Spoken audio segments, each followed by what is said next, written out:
So we got a massive Spider-Man update video to go over with you guys. Literally like 3 different massive leaks and news that has recently came out that I've just been itching like a freaking crack addict to, of course, talk with you guys about on this channel. Again, there's some really interesting stuff here. Stuff that has definitely made me quite aroused, quite horny, someone might say out there. But for those of you who didn't know, there's a report out here saying that Mephisto and Ghost Rider will reportedly appear in Spider-Man 4. According to multiple insiders, Mephisto and Ghost Rider will appear in Spider-Man 4. Ghost Rider will reportedly be played by Keanu Reeves.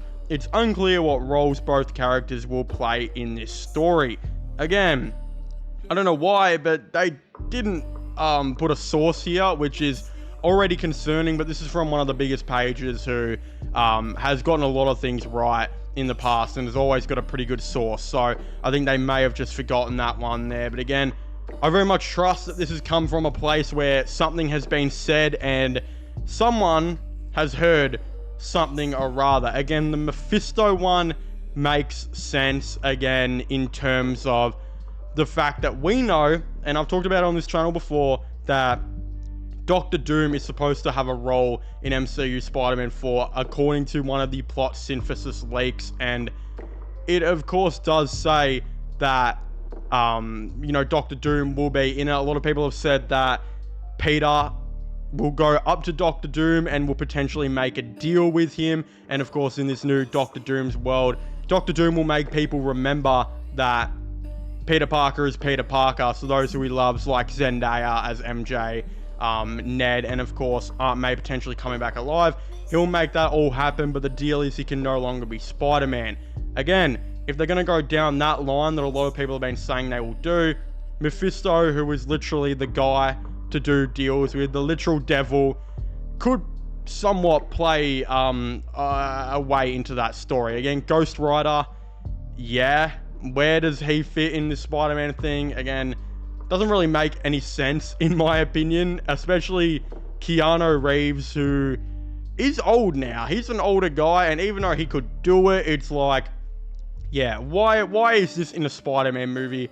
I don't necessarily know if I like that. The other massive report as well that says that Sony may hire a new Spider-Man actor for their spin-off universe. According to Variety, Sony may hire a new Spider-Man actor to join their spin-off Marvel universe. You could hire a different Spider-Man. It doesn't have to be Tom Holland.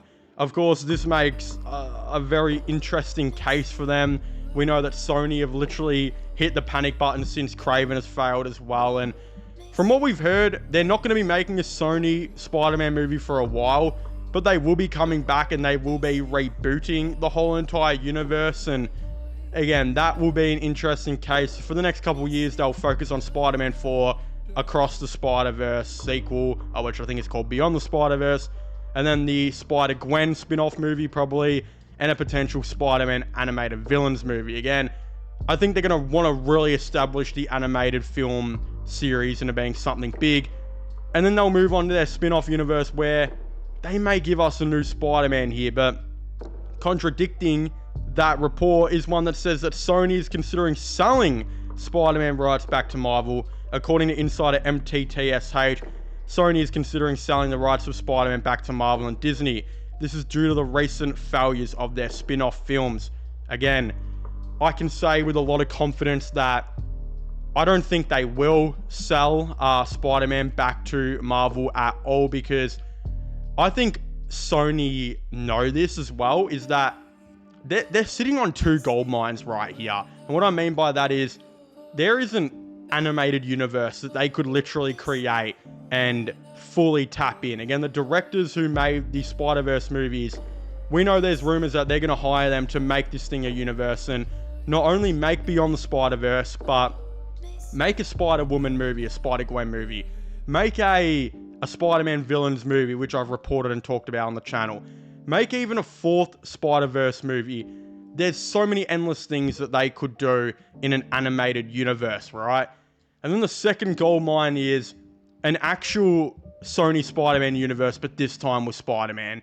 They could literally do this so easy if they just hired a new Spider-Man or went with Andrew Garfield and had a story that included Tobey Maguire. You've easily got something going on there. You've also got a Sinister Six movie that could go up against, say, one of their Spider-Man, whether that's Andrew Garfield or whatever.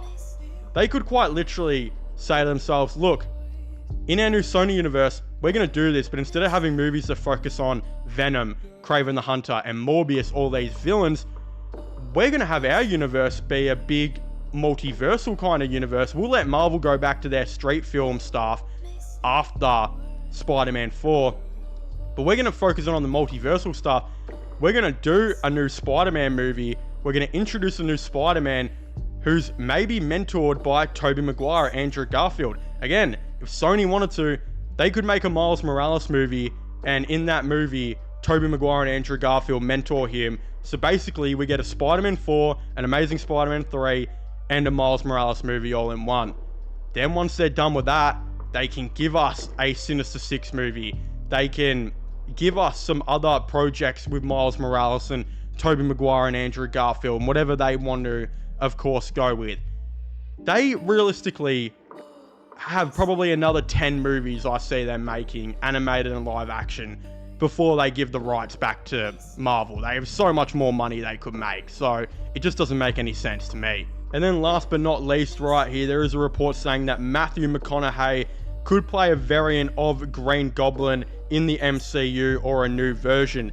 The actor played Cowboy Poole in Deadpool and Wolverine and is rumored to return to the MCU as a new character and not a Deadpool variant. Again, yeah, Matthew McConaughey makes a ton of sense to be Green Goblin or Norman Osborn. I don't necessarily know if they have to make him Green Goblin for a long time, but I think in Spider-Man maybe 5 and 6, Harry Osborn could have a big role where maybe it follows like the game type of situation where Osborn becomes mayor and Spider-Man is very, very weary of him because he knows what Osborn usually turns into, and that's the Green Goblin.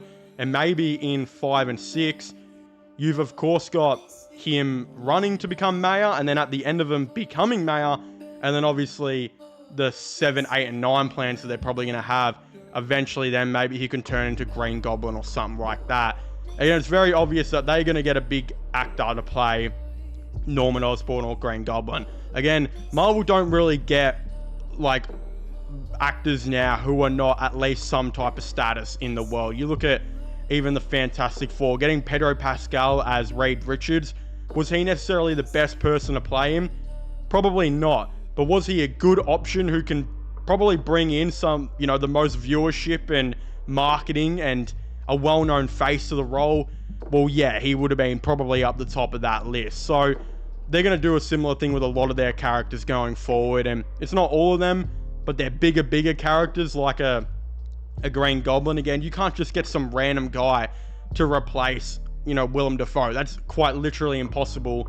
You have to get someone as well known, or if not bigger, and Matthew McConaughey is exactly that. And I think he's someone that a lot of people have been wanting in the role for a while, someone who people have been fan casting that they could very much see. And I mean, yeah, if they really want to go deep into the fan cast and give us something like, super high budget like they always do and get reliable actors, then yeah, Matthew McConaughey as Norman and Timothée Chalamet as Harry, even though that sounds cliche and really fan casted to what people want. They've been doing it as of late, Marvel, and I wouldn't be surprised if they probably did it again. But of course, if you haven't already, please make sure to leave a like and subscribe to the channel for all the latest movie content and news. Comment your thoughts and opinions on this all down below. Are you guys excited for some new Spider-Man films, or could you not care less? I'd very much like to know. Subscribe to my sports channels and my IRL/vlogging channels as well. All of them will be getting linked in the description down below. And I guess I'll see you guys next time. Goodbye.